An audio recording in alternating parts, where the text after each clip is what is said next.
We have four distinguished panelists. So we have Comrade Joel Odije, the General Secretary of the ITUC Africa. Also, we have Dr. Liliane Moane. She's a member of the AFRODAD Board of Trustees, but also working as the Human Rights and Sustainable Development Advisor at the OSHR Regional Office in Ethiopia.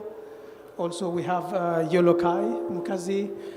She's the Civil Society Liaison Officer at the PAP. Yes, the PAP is parliamentarian. Yes, yes.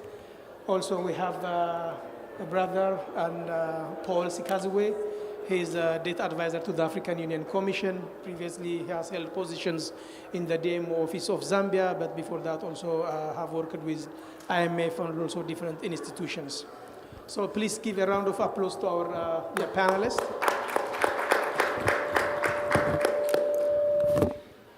As outlined in the program, our session this morning focuses on the African Common Position on Debt, but we also aim to go further and by asking vital questions. How can reparative justice be meaningfully embedded into the debt narrative discussion? For this important conversation, I think we brought a very dynamic and team. So I hope we are going to have a very fruitful discussion in the next 1.5 hours. So yesterday, I think we heard a great deal about the scale and the history and the impact of Africa's mounting debt crisis, the numbers, the data, the statistics underlying the global injustice that was laid out perfectly. So I won't repeat those arguments. Instead, I want to build on those discussions by focusing on the need for a collective action and a unified African voice.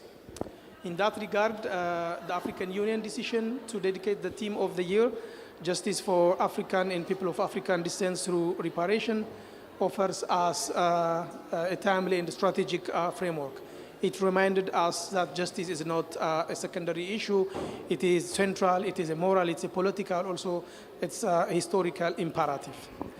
So by designating this theme, African leaders are inviting us to reflect on the past injustices, also to seek bold and collective solutions. One of those solutions is precisely what we are discussing today, which is a collective action and common voice.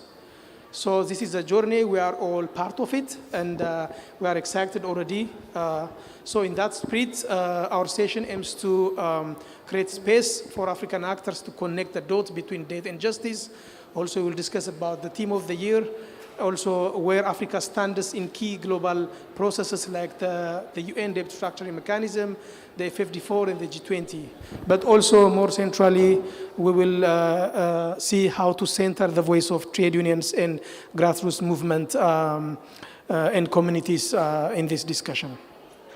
So now, without further ado, I would like to start our discussion. So I'm going to give the floor to my colleague Paul from the African Union Commission, data advisor. So Paul, you are going to have 8 minutes. So what is needed to operationalize and popularize the African Common Position on Debt across global platforms like the FFD4 and the UN processes, and how can African Union, its member states, strengthen their collective influence in the global debt governance?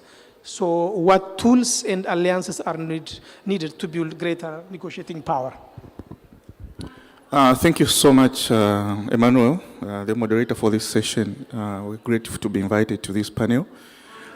Let me just give a little bit of a context to the Common African Position. The debt challenges we've discussed starting from yesterday. It didn't start last year or in the past decade. This has been a problem that started way back, as discussed in several sessions yesterday. And interventions have been put in place at different times, different debt reliefs and all that. So that's a context. And to that, the discussion or the story to do the Common African Position on debt is not something that started way back in the 80s. There was a CAP that was done in 1989 somewhere there. It's quite detailed, So this is the context, like, CAP is not something new that, just started yesterday. But given the rising trends and a post-HIPIC and, period and all that, we've also thought that there's need for, to come up with a common African position on debt. And especially, post-COVID period, and in the year 2020, it's some, idea that was, substantially discussed during the STC in 2020 in Lusaka. And the STC recommended that the Common African, the African Union Commission should put together the Common African position on debt.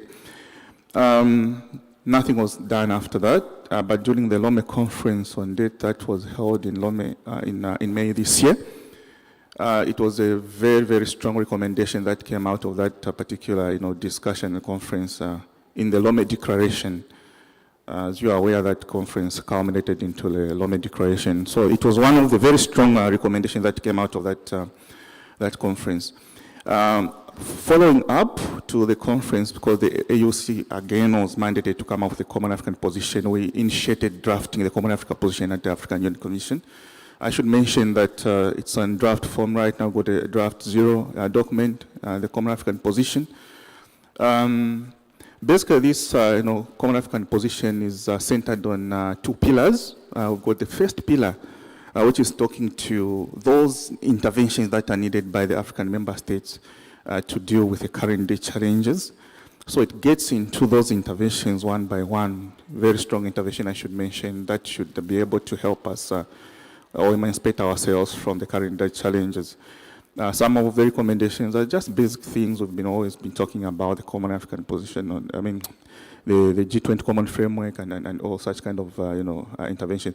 The other pillar also talks to those interventions that are needed to provide us with the much needed concessional financing going forward while maintaining debt sustainability. Because if we talk to the Agenda 2063, we still have a lot to do, and to that we need a lot of resources, and we're talking about concessional resources and other interventions, domestic resource mobilization and all that. So these are the 2 pillars and in summary, talking to or anchoring the Common African position that we've put together. We've held a bit of a consultation with relevant stakeholders who have done the inputs into the document. We're taking to the member states in the next 2 weeks, because the plan is having it, tabled at the STC at the end of September, so that we get endorsement by the STC, and then we see how we can move forward. Getting to the question from Emmanuel before I exhaust my little allocated minutes, I should mention that if we have to operationalize the CAP, there are certain things that needs to be done. Well, that's the whole essence. If we can have a CAP which can operationalize, then we'll have achieved a lot. Having a CAP which we are going to shelve, and then it won't take us anywhere, and then we'll have wasted our effort. So there are quite a lot of interventions that we might need to put in place to ensure that we operationalize or popularize the Common African position on debt. I, picked out the most important 5. The first one being that we need to speak with one voice. So to this, I mean that all the recommendations that we've put in the CAP needs to be put into practice, and doing that starts with, the DMO. We understand that to the CAP, when talking about implementation, we've got different actors. We're talking about the country level, which is the DMO. We're talking about the RECs. We're talking about the knowledge partners to the African Union, and the African Union itself, international partners as well, the civil society. Everyone has got a role to play in the implementation of the Common African position on debt. But the first one is speaking with one voice, so meaning all these different actors need to speak with one voice. Those recommendations that we've put in the CAP on the 2 pillars needs to be operationalized at the country level, meaning that for implementation purposes at the DMO level, the member states needs to act in accordance with the recommendations that we've put out in the Common African position. It can't be 100%, but we should start from there. Some of the recommendations should be put into practice. Debt is a sovereign issue. We know that not 100% of what has come out in the CAP in terms of recommendation can be practiced or being put to implementation at the DMO level. So we should start speaking with that same voice at the DMO level, at the regional level, at the continental level. So all the ministers of finance, central bank governors, in their discussions within the countries, during the G20 discussions at the UN, IMF, World Bank discussions, should speak with one voice, making reference to the common African position. So that is very important that we might want to do that if we have to ensure that we take it somewhere out there. If people have to take us serious out there, that it's a document that should take us somewhere. The second intervention that should be put in place is ensuring that we are basing our interventions in terms of the argument on numbers. And to this, we are trying to ensure that we have an advisor within the African Union, which is the African Debt Monitoring Mechanism. So this is an advisor that's going to put together the numbers at the continental level. We're going to identify certain variables of Hello. Okay, so we are going to identify certain variables of interest of which we'll be monitoring, so as to give us that relevant evidence, the data, so that our arguments when we are going out there, for instance, to talk about debt restructuring or indeed any other intervention that are needed, it should be evidence based. So we are talking to data as well as capacity building within the AUC in terms of that advisory unit as well as the member states. So we need to have that strong data backing, even as we are doing advocacy. The strong voice that we're talking about, the one voice that we're talking about, should be based on some data somewhere. Then the other interventions that should be able to take us somewhere in order to popularize the common African position on debt is building strong alliances with the BRICS, for instance. We should build alliance with the IMF, the G20, the G77, and all those actors, but also those economies with very strong external sector, the BOP positions, those who are able to provide the SDRs and all forms of concessional financing that is needed. We need to form those alliances, not just at governmental level, but even at civil society level, the academia. We should have those alliances so that we can properly explain to them what is contained, and to make them believe about what we have in terms of the common African position, the interventions that are seated in the common African position.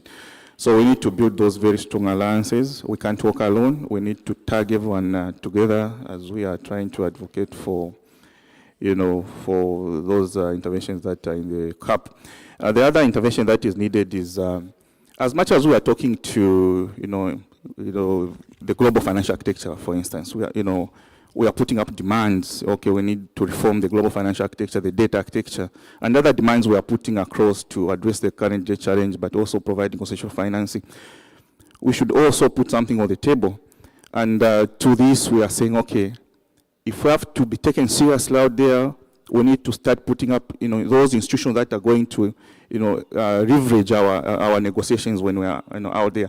And to this, it speaks to the works that is currently going on in the African Union, which is the establishment of African Financing Stability Mechanism, providing recourse to the member states in terms of shocks for the provision of concessional financing.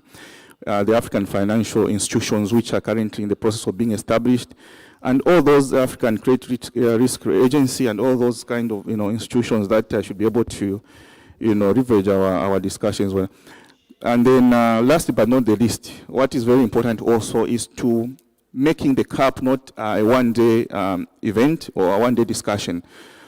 Many of the times when we come up with frameworks, the policy documents, and we just use them for a short period of time. But if we have to ensure that the CAP is of substance, it remains in use, or it has that impact that we desire, we may need to ensure that we consistently make reference to it at country levels. Discussions with the creditors out there, and all the actors I have mentioned in my discussion. So it should be an ongoing process. As they say, Rome was not built in a day. So we should maintain that consistency, not just once, but in much of our engagements and conversations on solutions to resolving the challenges on the continent. I end here, Andre. Thank you, Paul. Thank you, Paul. There are a lot of takeaways. Can you hear me? So there are a lot of takeaways. I'm sure we'll come back to some of the points during the Q&A. So yeah, you have touched upon the process behind the Common African Position and also the zero draft, and also how do we implement that and the expectation from African member states and so on. So since you have touched upon about the global processes now, I will move into Dr. Lilian. So now the question for you would be about the UN processes. So recently we had the F54, and also please tell us about the outcome of the F54, and do you see any convergence between African priorities and also the decision that has been made during the F54? And do you see also the UN process is also somehow in alignment with the Common African Position also on debt, or are there any areas where we need to work on it? So what are the strategies for African Union to engage in these global processes, and what needs to be done to effectively amplify African voices?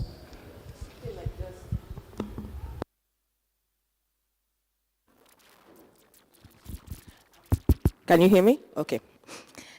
It's like you give me 10,000 questions to answer in 8 minutes. But I mean, the first, and just to follow up on what Paul just said, I think for a starter, and I'll come to FFD4 because that also links to the content of the outcome document. I think it's important for us to have clear asks. At the moment, Paul is talking about the common position as if it's a secret document. So I thought I would start by, just teasing out some clear asks, some of which are included, of course, in the outcome document of the FFD4. So clear asks including a UN-led debt workout mechanisms, which, I mean, the language, of course, was diluted at some point. It's not, the document, the outcome document speaks of initiating an intergovernmental process, but so not clearly stating that it should be UN-led. So that's a first point. But I think it's important for the African group and the AU to emphasize that we also need to have speedy, predictable, fair restructurings that prioritize state treaty-based human rights obligations. I think it's important to have that element of legal enforceability in the Common African Position, so that it's not just a document as another, but that, state CSOs and others can use to enforce, at the country level, which is what Paul was emphasizing. Of course, I put human rights there because, I'm a part of the human rights office, but also, and more importantly, because we know the implications that have for human rights and for development. So I think that's important. The other issue that we discussed at the Lomé conference, which is also mentioned heavily in the outcome document of this, the FFD4, is the issue of debt sustainability. I hope that the AU, through the common position, is going to push for debt sustainability analysis that go beyond merely assessing debt carrying capacity of countries and adopt a more comprehensive approach to ensure adequate fiscal space for human rights, for the SDGs and Agenda 2063, but also for climate-related action. The Lomé Declaration that Paul mentioned does urge that security, health, and I'm quoting, security, health, and climate expenditures be better accounted for by recognizing the cost of inaction and excluding such investments from debt sustainability analysis in order not to penalize countries that prioritize the resilience and stability of their society and economies. So I think, and I'm hoping that that's an element that will also feature in the common position. You also have a point on debt cancellation. My friend Paul has an interesting view on that, which we shall not deliberate here. It is the protection of African states from predatory litigation by vulture funds. I think it's important that Africans protect themselves against those, but of course, fair credit rating agencies. I think for the African common position and to be credible, it's important to have measurable deliverables. And of course, Paul mentioned monitoring. So in addition to grounding the common position in treaty-based, as I said, obligation, it would be important to have a monitoring process. We could also identify critical issues that align with the Compromiso de Sevilla and table follow-ups during upcoming meetings at ECOSOC or the UN General Assembly.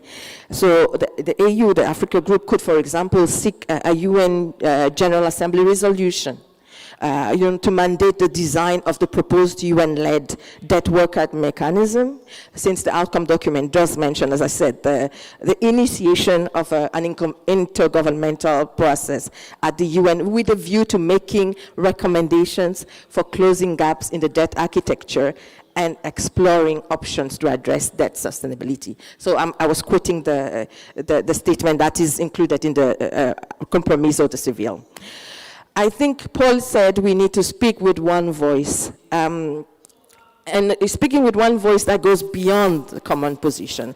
In my view, we need to have common messages, clear common messages, common tactics, I think, and common voting, because sometimes we agree, we have a common position, we agree, and then when it's time to vote, you will see that some countries will abstain, others will align with, the global north, and so on and so forth. So it's important that that common voice, single voice, be illustrated by, the messages that come out of the clear, messages that come out of the common position, the tactics, that we employ different tactics, or no, rather, same tactics, and voting across those several platforms. So I mentioned the UN General Assembly, but also UN Economic and Social Council, and the G77. This work should, of course, be led by designated country and AU representatives. Paul already mentioned strengthening coalitions, but I also just wanted to reiterate the importance of CSOs and CSO coalitions in order to amplify the agreed common messages and lobby for the adoption of the proposed text. So we talked about coalitions, not just in Africa, but African and, for example, Latin American states. I know that the dads, as we call them, Eurodad, Afrodad, Latin dad, are already collaborating in a number of issues. I think we need to strengthen such alliances so that so that we have allies in other parts of the world that could also help us push for these messages. I'll stop here for now. Thank you. Here, Lilian, I would say there are a lot of interesting points, especially the point that you said about we should go beyond having a common African position. Rather, we should focus more on about common tactics, common message. Also, that is also the most important thing, especially in these global processes. I think that is something my colleague from the AUC taking notes, so hopefully we will address that also in the later part of our discussion. So now we have looked at what is expected from the African Union side. Also, we try to look at the global processes. So now let's go a little bit at the micro level and what needs to be done from the civil society perspectives. So I will go to Yolokai. So Yolokai, so the question for you would be, what are the risks of fragmented African engagement in the global fora, and how can continental unity and institutional coherence be strengthened, especially in the light of the upcoming G20 summit, and what should be done and the expectation? Thank you so much, Emmanuel. Good morning, everyone. Yes, my name is Yoloka Zimfuto. I am from South Africa. Just a slight correction, I'm no longer with the Center for Human Rights at the Pan-African Parliament. I'm with Civio Institute. I'm a researcher there. I'm doing African Citizen Watch, particularly in South Africa. This is a very interesting question, and thank you to FES for this particular side session. Because yesterday from the proceedings, I was happy that things were named by their name. They were called by their names, and we're not afraid to actually give a historical view of where are we as a continent, and also what needs to be done. But now to answer Emmanuel's question on the fragmentation of the continent, it was clearly said yesterday that it was not done by accident. Is structurally systematic. The reason why even now would have 54, 55 heads of state, they go and engage one other man in another country and to table their problems. It's not just a mistake, it's something that is done purposefully and is also done to distract the continent and to also defocus us from our main mandate. So the dangers of that is that we are still peddling and fighting about the small issues. Right now, my brother was greeting me and was asking whether I'm speaking French or English, right?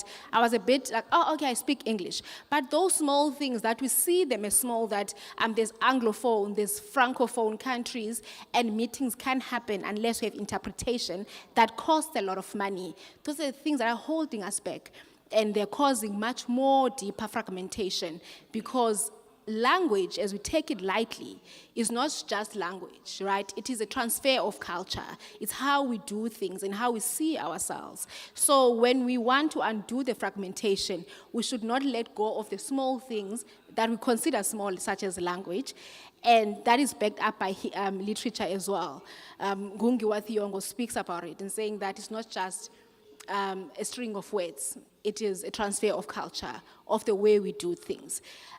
Secondly, the fragmentation of the continent, it's something that we can give a historical context to it, but also currently, I want not to blame our leaders, but maybe just to cushion them again.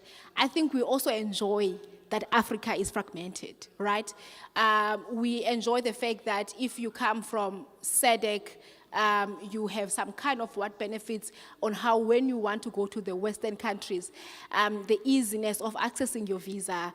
You talk to your fellow brothers from the West African side of the continent and say, oh, for us we have things easier, but we don't talk about the solutions on how you can make it easier for everyone else, right? So we enjoy those kind of fragmentations. And secondly, our leadership, as much as we have the RECs, which were initially put so that we can ensure that we kind of dissect and address these issues. Even the RECs themselves, I know ECOWAS, some of the leaders, they say ECOWAS is no longer there, it's no longer fulfilling its mandate. SADC is no longer fulfilling its mandate. So the RECs themselves, they are kind of dysfunctional, and they add to the fragmentation of this continent. And thirdly, if then we want to unify the continent and we want to utilize the AU to ensure that we unify the continent, why are we not putting money in it? Why are we not funding the AU adequately? We always pride ourselves that we have resources, right? We have resources to do many other things. COVID showed it, that if you want to put things to order, we have the capability to do that. But I do believe that there's no political will from our leadership.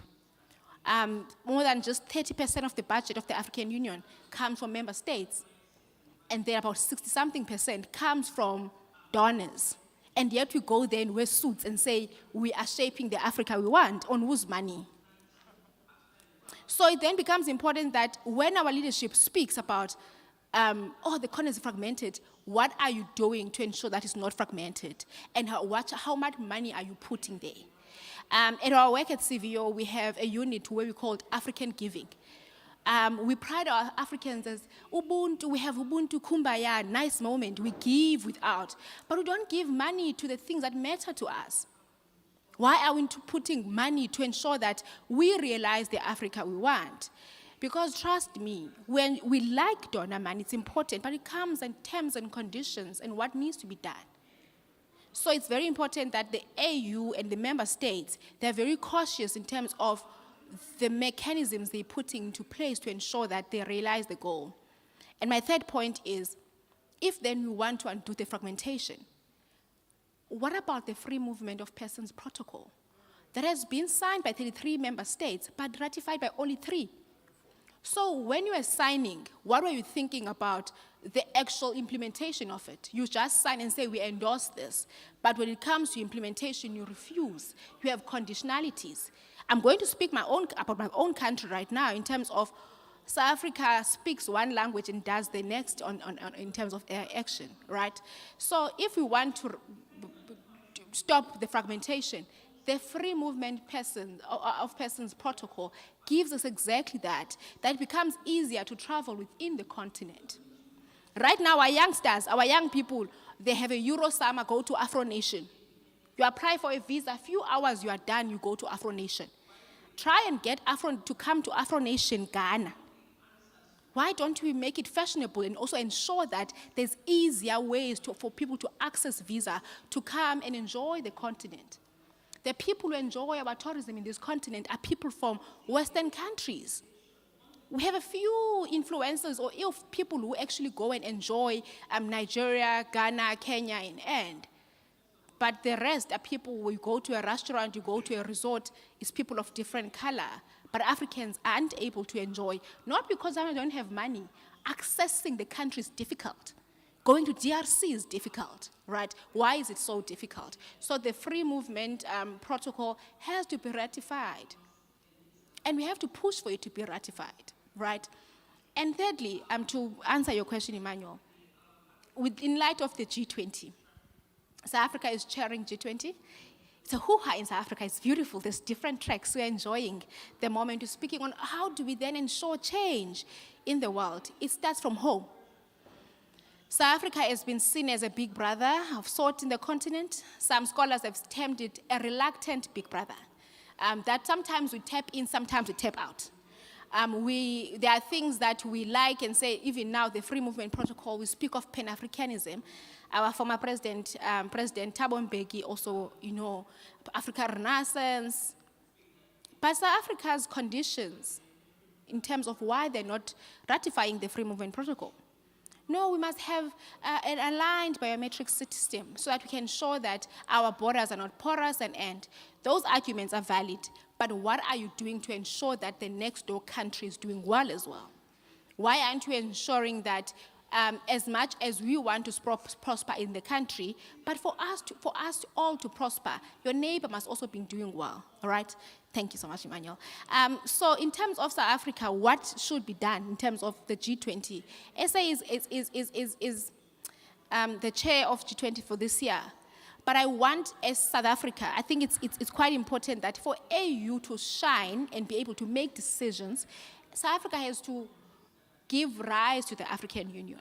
Because we can't have two heads, President Cyril Ramaphosa and the AUC chair or the chair of the AU speaking, and then they speak in different languages. So it's important that we empower the AU, because the AU is sometimes be disempowered because the presidents or heads of state themselves, they want only to advance national principles in terms of East Africa wanting A, B, C, and D, but what does the continent want? So it's important that we empower the AU, we empower the AU with the voice and support and back the AU, but also empower the AU financially.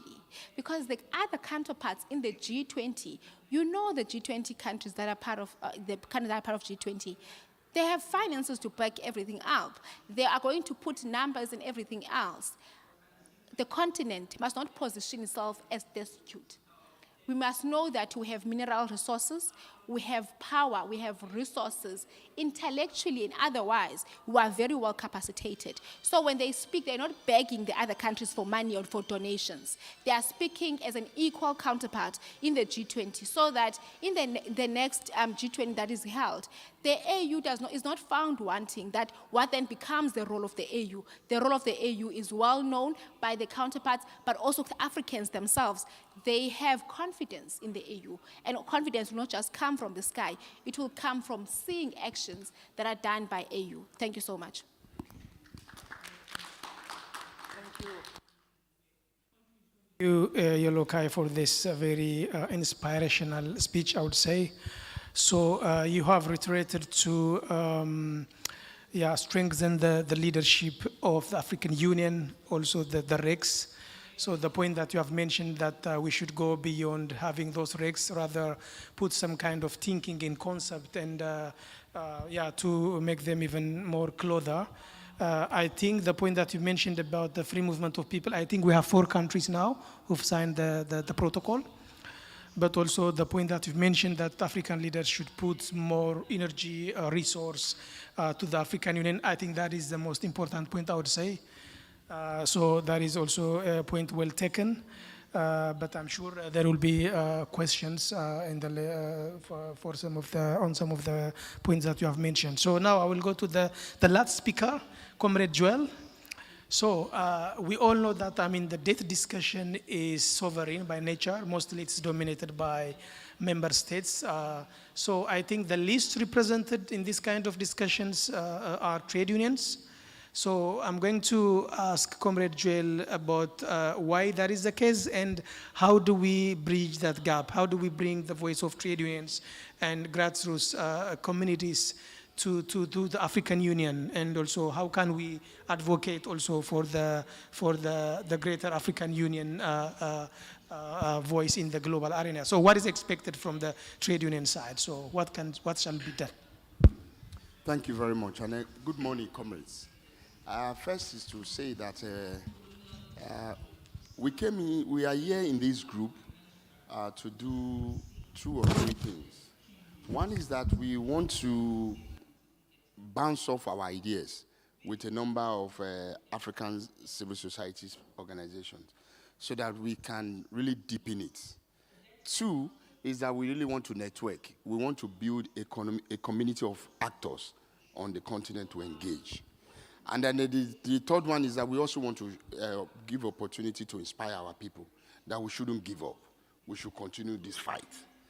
Having said this, I will quickly come to our own presentation to say, number 1, in terms of what we think we can bring as trade unions, is to show the presentation from us will be a bit more descriptive and pragmatic.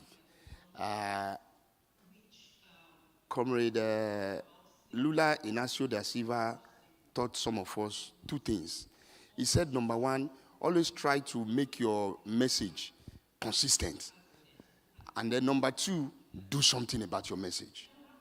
So first is that when Lomé Declaration took place in our city, ITUC Africa is headquartered in Lomé. So I just crossed the border to be here. So when we participated in that conference and what we had our government said, we were very excited. Their messages resonated with us. A bit of deviation.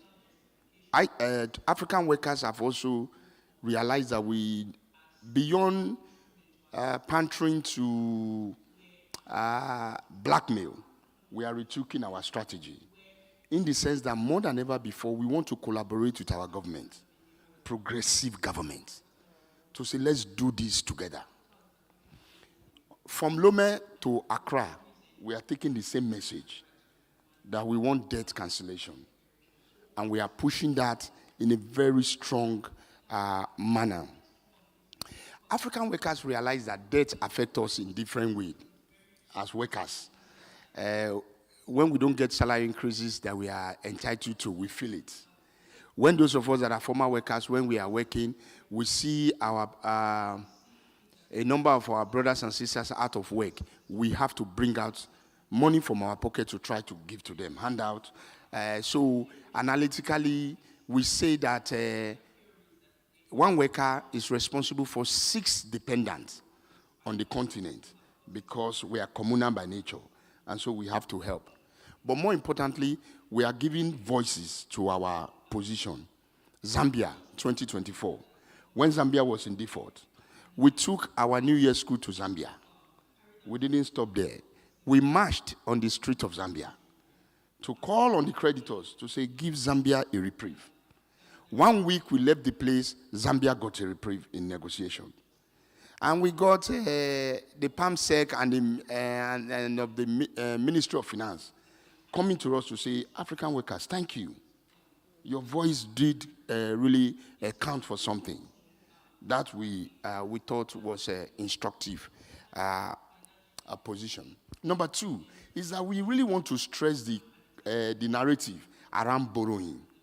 And again, I repeat it from Lula, repeat your message. Borrowing is not bad, but it has to be responsible borrowing. And so, more than ever before, we are committed to shaping borrowing on the continent. To say, when we borrow, because the concept of it is that even debt itself is a tool for political participation. And so if we borrow, if we are asking for borrowing that is responsible borrowing, the responsibility nature of governance, we are calling it out to be responsible to its citizen. On the borrowing aspect, it's also the accountability issue we want to draw out. That when you borrow, let us know. How have you spent it? Has it really served us? So that accountability nature, we want to insert in it. And this is why we are calling on AfroDad. Let us review the African Borrowing Charter, and let's run with it on the continent of Africa so that our people know. And when I say our people, the citizens of these member states, they know what the borrowing nature should be so that it's responsible. We are helping to externalize our demand for African workers, African demand on debt cancellation. We are taking it beyond our shores. And how are we doing in pragmatic ways? I too see Africa, and I say outside our shores. Comrades, Paul, you talked about the G77. If you look at the G77 member state, almost all, and I don't think anyone is out, experience colonialism. Almost all. And on the strength of this, if we are really to fight this battle and to win, it cannot be only Africa alone. The global south also has to be engaged in this. And so, we are externalizing our voice. As we speak today, ITUC Africa has signed a working relationship with trade unions from Latin America. And in that alliance we have signed, we are asking them, how do we work together on debt issue? Taking it further in terms of what is practical, is that on the externalization, beyond that, we are also calling for solidarity from the global north. Emmanuel, you will also bear that when the German organization wrote to ITUC Africa. Can you please participate in a forum in Germany where you can talk to the German parliament on the issue of debt? We didn't blink an eye. We said we are there because we want the global north to also understand our issue, and I mean our constituency, workers of Germany, to understand what we are saying. And then take it also and strengthen it to their parliamentarians to put it in that point to understand it in terms of what we should do. Comrades, we are mainstreaming this message. We are taking it everywhere. When I mean mainstreaming it, we are taking it to different spaces with consistent messaging on what needs to be done. My sister talked about G20. I'll come later to that in deepening it. We were in George. I never knew there is a city called George in South Africa. It was G20. And when I got there, I saw, indeed, a beautiful place. But it reminded me that our liberation struggle is not complete. That is still, indeed, is work in progress. Because it's a beautiful place for very few minority. I don't want to go to that, but you know what I mean.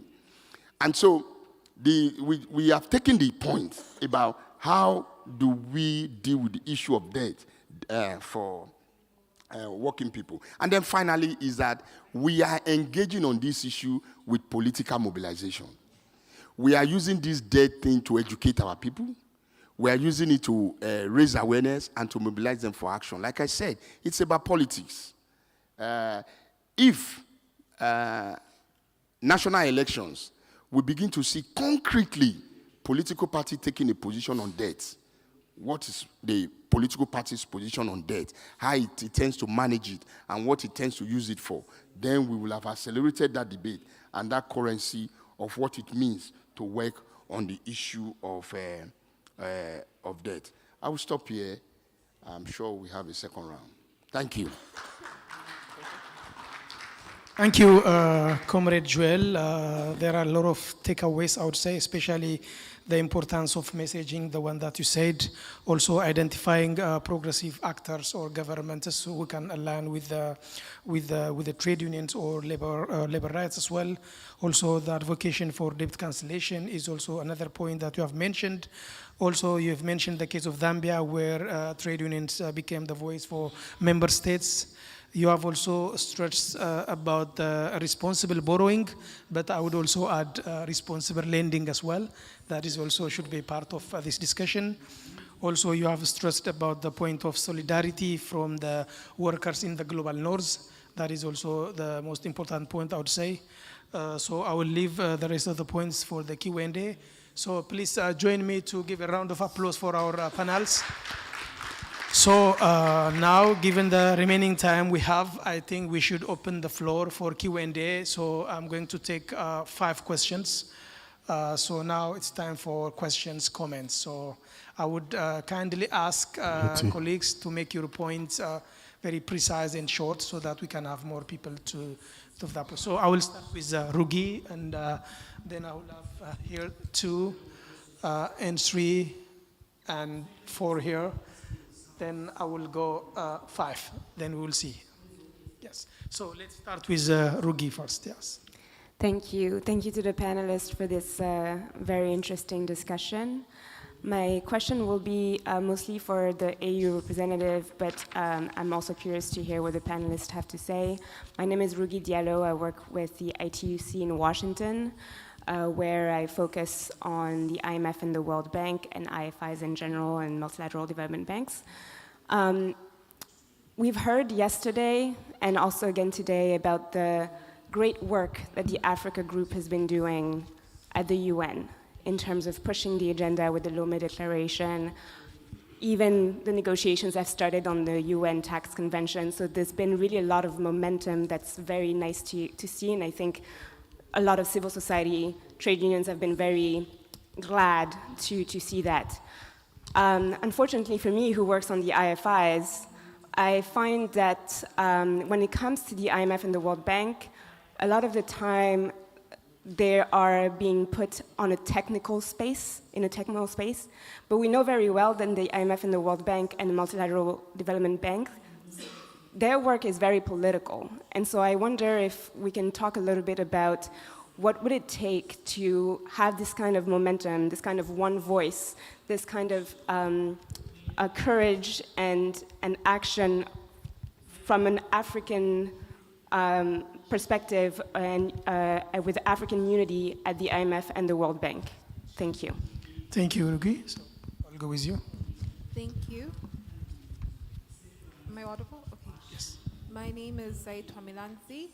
I'm from Malawi. I work with grassroots communities in the rural areas. And my question to the panel is, we're talking about a unified voice in Africa when it comes to these issues, but who is influencing these unified voices? Are we focusing on the youthful population? Are we focusing on people living in rural urban areas? And also, how then can we begin to take these messages, or how can we have this unified voice in light of other factors that cause fragmentation in Africa? So we've spoken about the language barriers, the trade barriers were referred to yesterday, but Africa also has a lot of insecurity, right? If you look at Sudan and other areas where there are currently wars happening there, how do we build this unified voice when we are all facing so many different problems as countries? So that's my question. Thank you. So,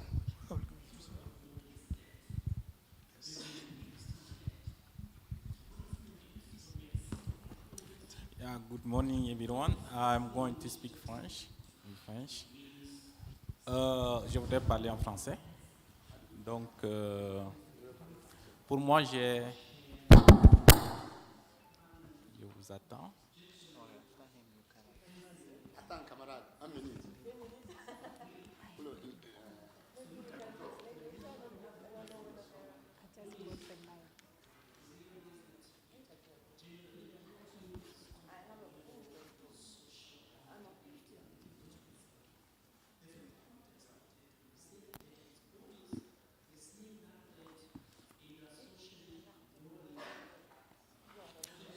Ok, pour moi, c'est beaucoup plus de commentaires. Les commentaires, j'ai suivi avec beaucoup d'attention et je félicite les panélistes. Pour moi, le problème que nous avons en Afrique, je sais que tout le monde sait aussi, comme moi, que nous faisons face à une géopolitique et géostratégie internationale. Et cette géostratégie est maintenue par ceux qui sont au-dessus de nous, comme ils ont l'habitude de dire, et comment l'Afrique pourrait créer aussi sa propre géostratégie pour faire face à cette géostratégie internationale. C'est ça la question. Parce que nous allons continuer par écrire, par faire des recherches, mais tant que nous n'avons pas une géostratégie géopolitique commune, très forte aussi pour contrecarrer, nous allons continuer par prêcher dans le désert. Et deuxième aspect, c'est le problème de gouvernance au plus haut sommet des États. Et nous savons très bien, nous continuons par entretenir cette mauvaise gouvernance et les détracteurs utilisent cette mauvaise gouvernance au plus haut niveau de nos États africains pour nous dicter les lois. Et nous continuons par accepter. Et comment faire pour qu'il y ait une très bonne gouvernance en Afrique pour aller de l'avant? Les organisations de la société civile, les chercheurs font beaucoup d'efforts, mais sont limités. Dernier élément, moi je voudrais parler de l'indépendance économique. Nous avons beaucoup de ressources, mais nous sommes toujours à la traîne pour tendre la main. Donc comment faire pour que nous puissions avoir cette indépendance économique pour aller de l'avant? Parce qu'on nous dit que la main qui donne est toujours au-dessus de celle qui reçoit. Merci beaucoup. Thank you. My sister, yes. Merci beaucoup, bonjour et un grand merci aux panélistes. Je m'appelle Anne-Cécile Colli, je suis de l'Union des syndicats autonomes du Sénégal et juriste de profession. Alors je me réjouis vraiment de cette thématique. J'aimerais emboîter le pas à l'orateur qui m'a précédé. Il parle des questions de gouvernance, moi je vais parler des questions de droit. Parce qu'à mon humble avis, lorsque nous devons parler aujourd'hui d'une voie commune, il faudrait qu'on touche du doigt le problème.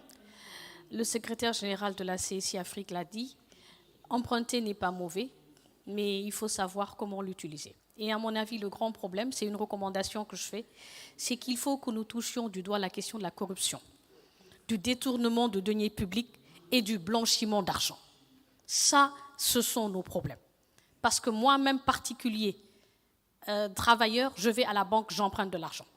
Si je veux construire ma maison, je vais emprunter et je mets l'argent dans la maison. Mais si je prends l'argent que j'emprunte pour acheter un véhicule, mais j'aurais fait un détournement. Et je ne vais pas atteindre mes objectifs. Et c'est ce que nos États font.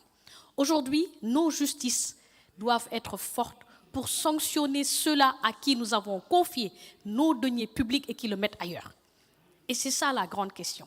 Alors, je souhaite vraiment que nos messages soient largement orientés vers la lutte contre la corruption, le blanchiment d'argent et le détournement de deniers publics. Merci.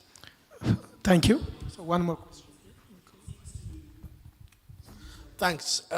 My name is Omar Farouk Osman. I'm the General Secretary of the Federation of Somali Trade Unionists. Our country has reached the HIPIC completion point, like many countries have been struggling to reach in our region. So while Somalia came at the end, South Sudan and Burundi and other countries are still struggling to reach the HIPIC completion point. Okay, but our own point of view has been engaging our government. When they reach the HIPIC completion point, there should be no other borrowing, no loan. The World Bank should be providing grantees the support that they want to give to Somalia in a grantees form. Because we do not want it to go back in the same hole that we came out now. But it seems that there is some sort of resistance. And unfortunately, some of countries in Africa, instead of propelling that argument of getting grantees, specifically for fragile states, they wanted to go for borrowing for big money. And that is defeating the whole essence of the IFIs providing grantees to countries like ours. So what can the African Union do for us to have consistency in this, on the basis of our situation, that we need grantees to be provided so that the countries which are coming out in conflict and in crisis or in fragile situations, they are not again forced to take, this, destructive borrowing. And also my question is, Comrade Joel, when you go to the World Bank meetings, our finance ministers run to those meetings, uncoordinated, no common position. Each one is running for his or her own country's priorities. And then, when the house is divided and they do not have a common agenda, it's a problem. And the last meeting, I do not want to name, one country, a major economic power in this country, its president was looking for a legitimacy from the West. And that country was undermining the Africanists in the World Bank discussions. More or less rubber stamping what World Bank wanted. So how we as trade unionists across the continent make sure our finance ministers, before they rush to these IFIs meetings, World Bank meetings, they have common African position where they can collectively defend and articulate the African interest. Omar, so I think now let's turn to the panel. So I'm going to go with the exact order that we had before. So I will start with Paul. So there was a question from Rugi about the African group work and what would it take. So I'm sure Lilian also will reflect on that. So I will start with Paul. Yeah. Thank you, Rungi, for I hope I'm pronouncing your name right. Okay. Your question is quite valid. I'll start with the understanding that should be there that if you talk about the UN, the IMF, and the World Bank in the debt management space, they play quite a very huge role, be at a DMO level, at a country level, because these are the guys who are actually developing the debt management tools. If you are talking about the DSF, the MTDS, and whatever we can think of when it comes to debt management, if you have to be analytical at a country level, if you have to keep your debt levels within the sustainable levels, even the definition of sustainability also is dictated by the IMF and the World Bank. So basically, you are saying that these are very important partners, and now how do we engage them? How do we ensure that we are on the same level, and how do we take our our position to the IMF and the World Bank regarding the African position? And by the African position, at the moment now, for me, I'm thinking about the CAP, because I'm more engulfed in the CAP now when it comes to debt management at African level. What we have done is, even through the consultation we are undertaking, we are also trying to see that the CAP will not operate in the vacuum. We need alliances, like I mentioned, that if we have to make sure that it becomes operational, and then we need alliances with all the players that are in the debt management space. So I mentioned that under the CAP, one of the recommendations, for instance, is that we might want to, to ensure that our debt management levels, in terms of the skills and the competencies at the DMO levels, when the member state is enhanced, and even within the advisory unit that's going to be created at the African Union Commission, because that's a plan that we need to have that advisory role that should be able to provide the needed interventions when they're identified at the DMO level. So the plan is having the ADMM, an advisory unit within the African Union that's going to collect data, to follow up, monitor, provide surveillance in the member state to know what is happening for informed decision making at the IOC. and all that. It's a data that can be used by the member states and the academia and everyone out there. So we are trying to say, how are we going to achieve this? So if we observe some red flags, for instance, somewhere, and then at that point, because right now we don't have that advisory unit, so we are now relying on these other debt management partners, those who are acting in debt management space like the IMF and the World Bank and MEFME and others. So these are the cooperating partners we are going to rely on in terms of providing the needed interventions. So we identify, we reach out to the cooperating partner, IMF and the World Bank, they come and provide capacity building and all those that is needed at the country level, so that we are, we're able to have that one voice, to know exactly what to say, the position to have, as we are all fighting, with the same voice. But most importantly, is to ensure, like I mentioned in my first point, that the ministers of finance, the central bank governors, the AU, missions, we have got missions all over, as well as the permanent representatives from member states in New York, whether to the G20, they speak with the same language. And just give an example, whenever there are annual meetings or UNGA and all, usually what we recommended last year, for instance, was before even getting to those meetings, we have a side event, where the ministers of finance who are there, the central bank governors, we agree on the message we are carrying as we are engaging the IMF and the World Bank, so that we are on the same position.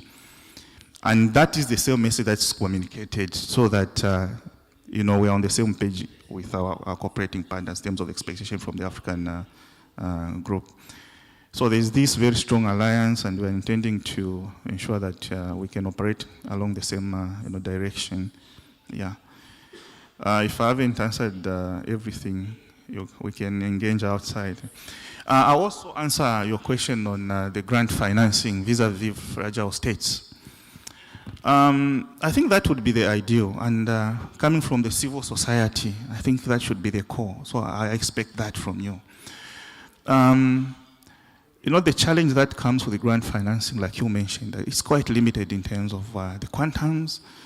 If you have to, implement a huge, infrastructure project, for instance, $50 million, that's not a lot of money at the country level. If you have to build an airport, you need for over $300-400 million.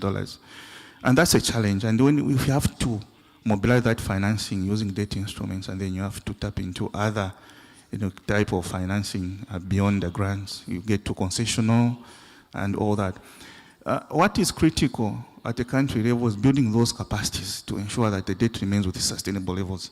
So you need to be doing the DSAs, the debt management strategy, the annual borrowing plan. You have to put in place very robust legal and institutional frameworks.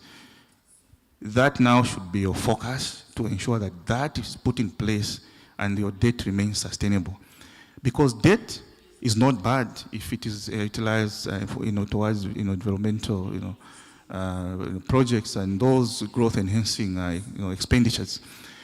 So if you have to spark growth, for instance, grant financing, you find it can't be very enough to reach your desired goals. So what is critical, even from the civil society perspective, is to hold those responsible through enacting very punitive measures in terms of the regulations and all the laws, to ensure that the debt remains sustainable. The citizens should ensure that, otherwise, it will be difficult, financing your budget appropriately to develop your economy. But I understand your point that you can't rely on grant financing throughout. You need such combination, but what is important to remain within the sustainable level. I'll get back to, let me give chance to others. Thank you, Paul. So let me move to Dr. Lilian. So, Lilian, you have the floor. Thank you. With your permission, I will answer a few very quickly. So I'll start with the question on the World Bank and IMF.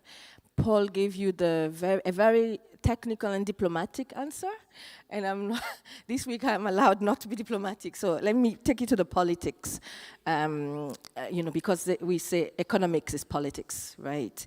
I think sometimes, and having studied political economy of economic reforms in Angola in particular, I understand that sometimes I think African governments are not always aware of their agency, and so they don't exercise it. So that is one problem, because if Angola was able to say no to the IMF for many, many, many years, why shouldn't Kenya say no? Why shouldn't Cameroon say no? No, because of the conditions, right? Some of these conditions are not realistic, and states still have obligations to provide for public services. That's a primary obligation of the state. So we should go to the table, and that takes me to the second point on negotiations. We don't often have the right capacity to negotiate. So these two are, I think, critical elements to add to the technical and diplomatic answer that Paul gave you earlier. Who is influencing the unifying voice, and how do you build it? Who is influencing is a good point. I mentioned earlier, Paul is my friend, but I haven't seen the color of that draft common position. We don't know what is included, which is why I started by, teasing out some of what could potentially be included. This is the only space that we have to make recommendation for that common position before it comes out, because you and I are going to discover it at the same time, I'm sure. So how do we know what is in it? How do we influence what is in it? There's a big issue of transparency, access to information, not just for the common position in terms of the content, but also for other laws and processes. But how do you then, since it is very state-centered, right, the process, I think we need to have champions. We need to identify those champions. I'm hoping that Ghana will be one of those champions that will help us go through across the bridge. Je vais me permettre de répondre en français pour les deux autres questions, commentaires. Je vais commencer par vous, monsieur. Sorry, do you want to put your thing on? OK, je vais commencer par vous sur la géostratégie internationale. Je suis d'accord, et pour vous donner un exemple, il y avait un post que j'ai lu tout récemment qui disait « Le Canada a une stratégie sur les minerais critiques ». Pour l'Afrique, l'Union européenne a une loi, plein de pays ont des stratégies sur les minerais critiques. L'Afrique n'en a pas. Et pourtant, l'Afrique a ces minerais. Tout le monde veut venir exploiter. Qu'est-ce qu'on attend? Je crois que c'est une question de volonté. Mais on a une position commune, par exemple, sur les flux illicites, le Stolen Asset Recovery, il y en a pas sur les questions de migration, par exemple. Donc, je crois que c'est une question de volonté, et c'est à nous de pousser pour avoir cette stratégie commune, ou cette position commune sur certaines questions, dont notamment la question de la dette. Pour vous répondre rapidement, madame, la professeure, je suis complètement d'accord sur le point et la question de droit. C'est pour cela que j'ai insisté. La question de droit et le lien entre la dette et gouvernance. C'est aussi pour peut-être cette raison que j'ai insisté hier pour dire que la dette n'est pas qu'une question économique, c'est une question de gouvernance, c'est une question de développement et c'est une question de droits humains. Donc il est temps qu'on pousse tous ces agendas en même temps, au lieu de situer cette question-là au niveau juste économique. Et pour lier cette réponse peut-être au thème qui est la justice réparative, il faudrait justement qu'on trouve des messages spécifiés, adéquats pour nos ministres de Finances, nos ministres d'économie, parce que jusqu'ici, j'ai l'impression qu'on s'adresse beaucoup plus aux ministres de la Justice. Donc, juste pour clôturer. Merci. Next, you may go ahead. Okay, thank you. Quick ones, just to add first to the point about agency, like Lillian said, and how our government uses it. And then, Emmanuel, you added very well the point about responsible lending, that our agency is also compromised by irresponsible lending. And that these guys know that whilst we are conscious of wanting to work with our government, we also know that sometimes the reality is that our states are governed by kleptocrats and kakistocrats. And so it is easy for them to manipulate. So kleptocrats, in other words, thieves in power. Kakistocrats, the worst citizens ruling over you, who don't have a common aspiration with the citizens. And so it is easy for this person to be compromised to steal your money. But comrades, the point we are making is, and when we say we want to inspire hope, don't be discouraged. There is still a way when you continue to fight within the system to retrieve your state and to retrieve the government. It is doable when we remain consistent in that point, which leads me to the question of my sister. Who is bringing the common voice? In this, it's not a one-size-fits-all kind of answer, but to say that we first must consciously be deliberate that we want to do this. That is the first, we are in agreement. And that secondly, we then take action on that deliberate consciousness that I will be responsible for this. So like trade unions, we have said we will deliberately mobilize working men and women in the formal and informal sector on this issue. Because why are we here? And I will link that to the question of my sister from Senegal. Why are we here? We want to improve well-being for African workers and people. And we are saying one of the ways to do it is that Africa must have a robust social protection system. And that this is currently not possible because there is no financing possibility. And that if we want to make this happen, we must plug the debt trap, where we finance our budget, sometimes 60% budget ratio to it. That is not sustainable. And so through education, through awareness, through organizing, through alliance building, we will do this. We will bring these voices together. Comrade Omar, I think Paul has answered you very well. First is that we should echo this position in this space, which we have already taken. And like I said again, President Lula, repeat your message. Echo it in the sense that we'll continue to push for grants rather than borrowing. But of course, you know that with develop the state of development that we are, we need serious resources to go from. I ran away from Anna's question. I'll come back to it quickly. Is to say that we still need to borrow. And I will make the point, it's not a problem if we agree how we really want to organize this thing. It's possible. And my sister Anne, truth be told, it is not government that steals the bulk of the money. The bulk of the money is stolen by the private sector. They don't pay taxes. That manipulate your government to steal the money. Who keeps the money? They're not the banks. Are they government banks? They are banks owned by individuals.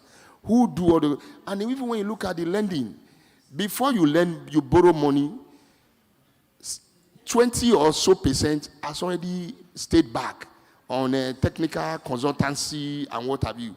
When you scratch very well, the process is corrupt.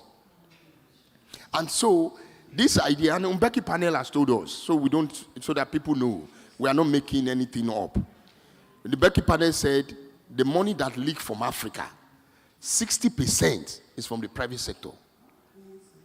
30% is from criminal activities.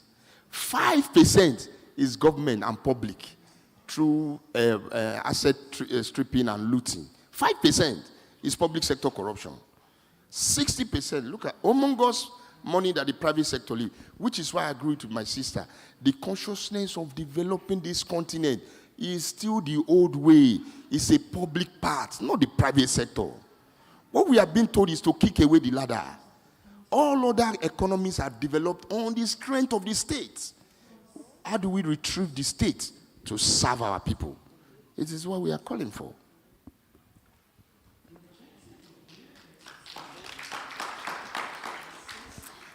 Thank you so much. Thanks for those questions. They've been adequately answered, but I'll just answer a few again. Sisi from Malawi, when she was asking how do you ensure the unified voice. We have so many challenges, but you can know that the causes of our challenges are pretty much the same, right? Even when in the countries like DRC, people are fighting, they're killing each other. If you can sit down and say, why are we fighting? Who are you trying to supply with these mineral resources that we're fighting over ownership? We'll really find out that the reason we are fighting each other is because we misunderstand each other. But in terms of fixing our problems, we can just sit down and fix our problems if we can just fight each other as member states. But most importantly, when people in countries fight, because we all say, oh, there's war in Sudan, civil war, who's benefiting from it? Who's benefiting from the war in the DRC? Who's benefiting from the cobalt that is mined there? So if you can answer those questions, we can find out that actually we are just pawns in this global arena.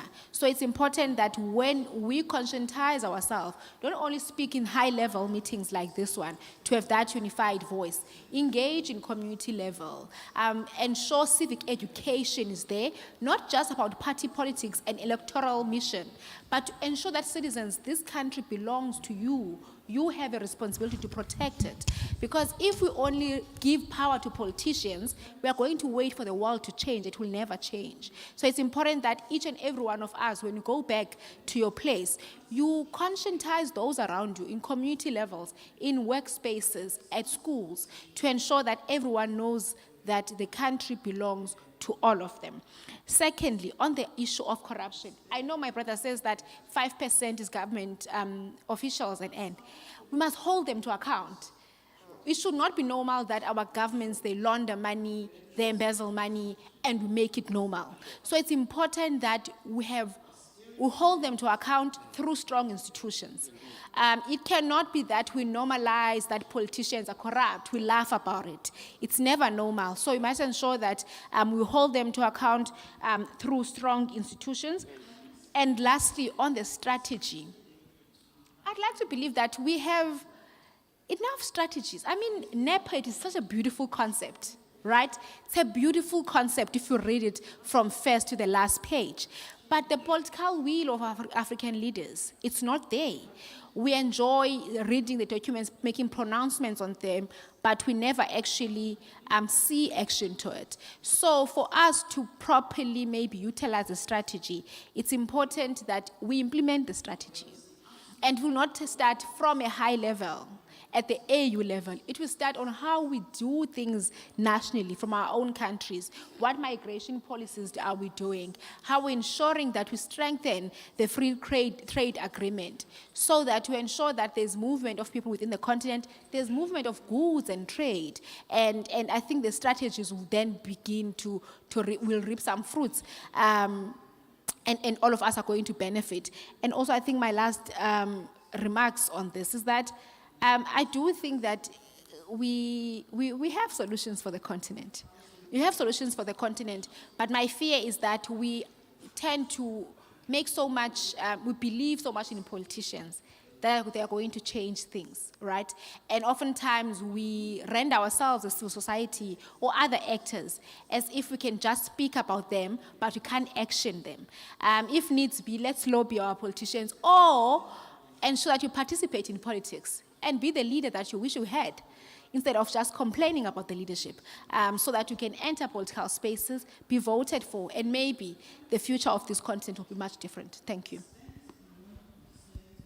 Thank you, Yolokai. Thank you, colleagues, panelists, for your insightful conversation. I think, as I can see, we are somehow like 10 minutes behind the schedule, so we have to wrap up. So before we do that, I would like to give 2 more opportunities for questions, like 2 more questions. Then I will give each of the panelists to have 1 minute to give a concluding remark. So I will take 2 more questions. So yes, Comrade Iche and yes, also like my sister here. So make it please very short and precise, like 30 seconds. Like. Thank you, Chair. I'm going to be very precise, and I'm targeting my brother from the AU. I just have 2 questions. very clear questions. Yesterday we spoke about decolonization of Africa. Do you see the AU putting together its own fund to start addressing the issue of decolonization? Because I think my sister talked about putting our money where the mouth is very necessary. We don't want China to come in. We don't want EU, America, or anyone. Do you see that happening? The second one is it a problem for the civil servants that are at AU to collaborate with the technical structures within the civic society so that there's fluid information coming both from institutions? I'm just trying to emphasize that I'm from the trade union movement. My name is Vimbai Mshongera from Zimbabwe. I've been in the trade union movement for 20 years in Africa. I have not seen a white man in the rank and file of the trade union. If there are any at all, there are possibly 3 in South Africa, or they are very, very passive participants. It means that poverty lies with the blacks. Sorry, I have to cut you off. So let me give the floor to Eche. Please make it very thank you short. very much. Yes. The last panelist talked about the political question, and that is my question. How do we ensure that the debt issue is made to be on the top of the political agenda in our countries, and how can trade unions relate to that? Then the second one is, at the end of the day, when the rubber hits the road, you find out at the end of the conversation on trade discussions and trade negotiations, of course on debt, sovereign debt, is the issue of the might of the strongest. And when we talk about this might at the end of the road, it's about military power. What are the defenses that Africa is putting forward or thinking about as also a safeguard when it comes to that point? What can we think in that respect? Thank you. Thank you, Comrade Che. So now I will give the floor to panelists. So you may take 1 minute, each of you, coming to reflect on the questions, also a concluding remark. So Paul, you can start. Okay. I think the questions are a bit more, I'll try to answer the question. Decolonization, putting the decolonization fund, I wouldn't say yes or no, because I think it's beyond my paycheck too. But I can explain to you some of the efforts which are talking to something which I can say it's not very different from the decolonization fund. I talked about the African Financing Stability Mechanism. If you look at all the other continents, they have got a stabilization fund, stabilization mechanism in place, such that in times of shocks, for instance, during the COVID or climate-related shocks, or indeed any other shocks, the countries have got, somewhere within the continent, they don't have to, where they can go and get financing. What happened in 2021 during the COVID? We were relying on the SDR as allocation. Out of the 650, billion allocation from the IMF in terms of the SDRs, only less than 35 billion came to the continent, where the need was the most. And that is a wake-up call for us, and that's when this discussion on the African finance have been gained momentum. We need this fund. So this fund can play a lot of roles to take care of ourselves whenever we would shock, but also it can be a fund that can be, ramped up in terms of the financing and all that, so that it can play it can leverage, its existence to, address some of these issues, decolonization and all that. Collaboration with the civil society, I think this one I can provide a response. Thank you. Thank you, Paul. So, Yoloka, you may head back. Thanks. I want to respond to the question on debt and maybe it being on the top of the agenda for our political leadership. I have a very unorthodox stance on debt, particularly in the continent. Most of the countries also inherited debt from governments that were not their governments, right? That did not serve them, that actually kind of oppress them. So for them to inherit debt that they never benefited from, I find it like, why are you even committing yourself to pay this debt? So, but to also be progressive and answer your question in a very progressive manner, I think it should be part on top of the agenda that we finance debt. But also it's important that when you negotiate loans, you don't only negotiate from a point of you are just begging, right? You are getting the money to ensure that you are developing your own country, but also this is not only for your good as the government, you want to be a competitive partner in the global arena. So the political leadership should not see debt as just a charity. They should see it as a transaction between the two countries or between the two institutions. Because not only that you are just benefiting from the IMF and or the Bretton Woods institutions, they also benefit because we take money and return it with interest. So more confidence from for the African leadership when they go and borrow debt. Thank you. Thank you, Loka. Dr. Lillian? Thank you. I'll go to the same question. How do we push that to the top of the political space? I think it is already in many ways. Sometimes we just don't know about this. But you have the example of Kenya, you know, where the issue of debt and its implications and IMF conditionality were top of the agenda, has been at the top of the agenda since for a few years now. Particularly, we had last year's protest around that, right? In some other countries, it's discussed at the national, at the executive council or ministers level and stuff. So it's just as we mentioned, it's just up to us to mobilize, in order to make noise about it. To the last point on military funding, I think you just need to look at the composition of budgets, and you will see that a large amount of the budget, besides debt repayment, goes to defense and security. So that's all I can say for now. Thank you. Comrade Joel? Yeah, just two quick ones. Let me still talk on the making it political issue. First is also, I will encourage civil society, especially mass-based organization, on this issue to move beyond debt as a press statement issue. We should move to policy and have actions, what we want to do. And I use Nigeria, where we are both coming from. Those days, we invite politicians to a forum on this issue, what they intend to do as election comes up. We need to return to that kind of a thing. But before then, we have our own position. What do we think it should be? That's what I think. And I agree with you on the second point about militarism. Though, like you said, it's unfortunate because we are talking about demilitarizing our space. Rather than put money in defense, we need money to service welfare and all of that. But we are being pushed to that direction, deliberately so. A number of our countries, terrorism is deliberately sponsored from outside so that we are distracted. And when we are being distracted, our minerals are being mined. And then our poverty is extending, and we are pumping money to quell insurgency that we didn't start up. So that point about what we need to do with military-wise, it's something we should think. But this is where I would think it's work better. Because if you look at it, we are all being played against each other.